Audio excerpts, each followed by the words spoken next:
everyone! This is an unusual video for me, because instead of talking about my own games, I'm commenting the announcement trailer to a different game. But given what kind of game it is, it's not really surprising. After all, I'm making a game inspired by the original trilogy.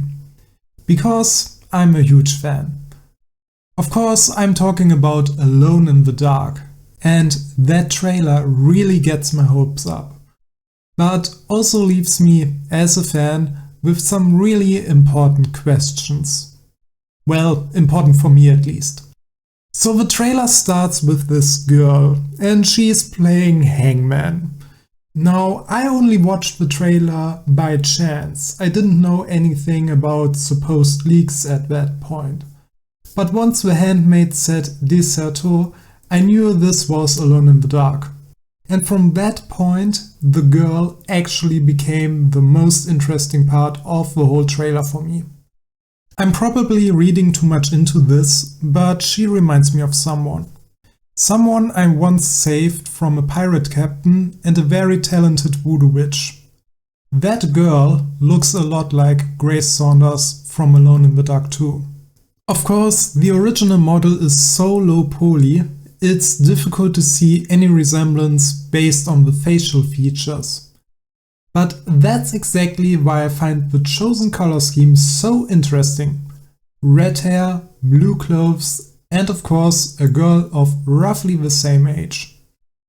Now, Grace Saunders didn't originally appear in Alone in the Dark 1, so given the old story, it doesn't make much sense for her to be there. But in the trailer we can already see a pretty big departure from the original Alone in the Dark. There are many more NPCs to interact with. The girl, the handmaid, the shouting man, and the smoking lady. So maybe the girl really is Grace Saunders, or she's supposed to remind us of her. Maybe fulfill a similar role at some point.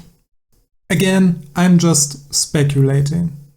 I guess this idea is so interesting to me because the original trilogy was already linked in such a way that you could almost argue it's one big adventure, especially Alone in the Dark 2 and 3.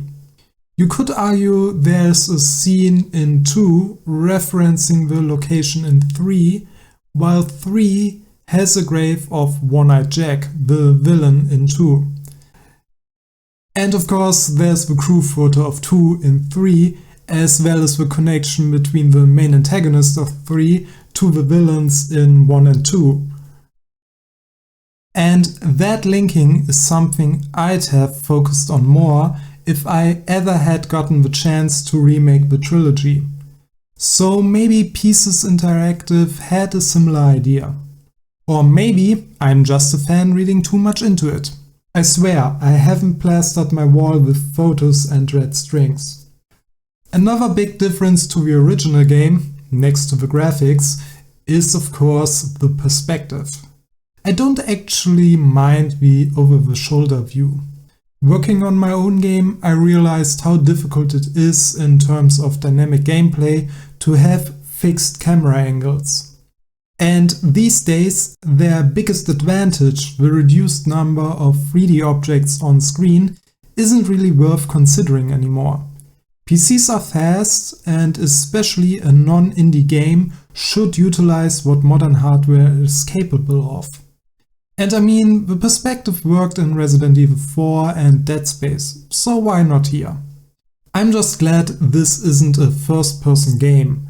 I've nothing against first-person horror games, but the disconnect for me would be really big if they had decided to go in that direction for the Alone in the Dark franchise. You can tell I'm really excited about the game, and even if I'm wrong about my guessing, as long as the game is good and makes people talk about Alone in the Dark again in a positive way, I'm happy. I've heard enough people say that the game looks ugly, plays janky, and isn't really worth mentioning when talking about the survival horror genre. At the end of this monologue of mine, there is one more question remaining. I wonder what will release first. My game or the reimagined Alone in the Dark? I guess you'll just have to wait and see. Thank you very much for watching, and until next time, bye bye.